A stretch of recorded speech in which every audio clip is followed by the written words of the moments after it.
Frank and Joan are at Mr. Grant's hardware store. The flashlight on Joan's bike is not working.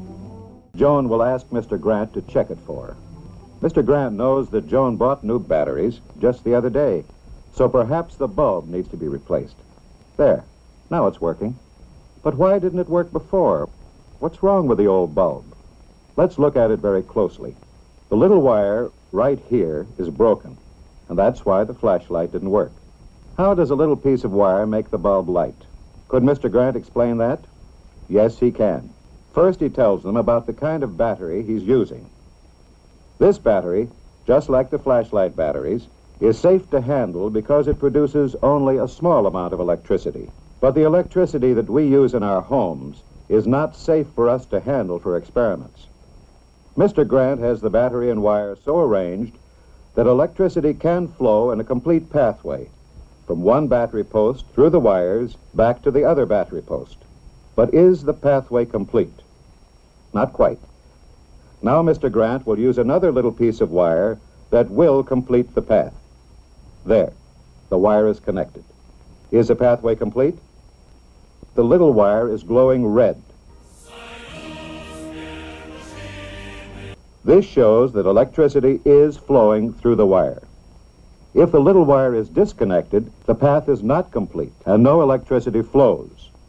But when Mr. Grant connects the wire again, the electricity starts to flow once more, and we can see red light as the little wire glows. The wire is producing light and a lot of heat, so we must be careful not to touch it. The many wires in an electric toaster produce even more heat. But how does electricity make light?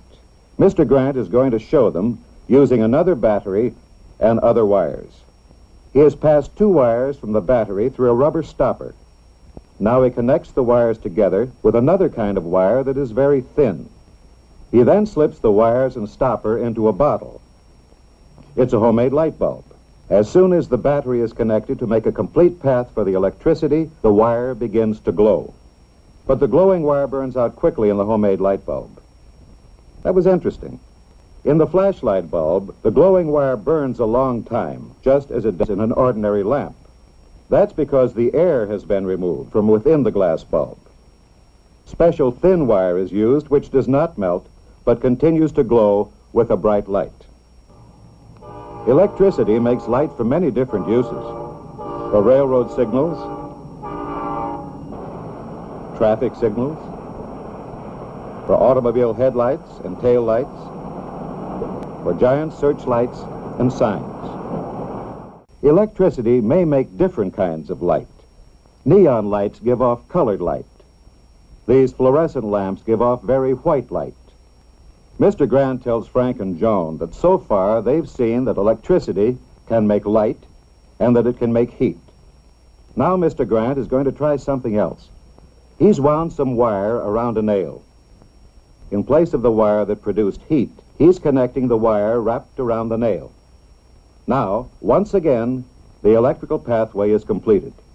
The electricity flows from the battery, through the wire wrapped around the nail, and then back to the battery again. What does this do? The electricity makes a magnet. It's an electromagnet. It can pull things, attract things made of iron and steel. These magnets are called bar magnets. They too can pull things, attract these steel paper clips. The magnets are marked to show the North Pole and the South Pole. We know North and South Poles attract, pull towards each other, but the two North Poles or two South Poles repel, push away from one another. Let's try it with three magnets. By using the pushes and pulls of magnets, we can make the magnet in the middle spin. Instead of three bar magnets, it uses three electromagnets. Each is made of a nail wrapped with wire. The center electromagnet is free to turn, just like the center bar magnet could turn. Here electricity is producing motion, this turning motion, using the pulls and pushes of magnetism. The little motor can do little jobs. Very large electric motors turn train wheels. Both Frank and Joan have learned some things about electricity and about some of the ways it can be put to work for us.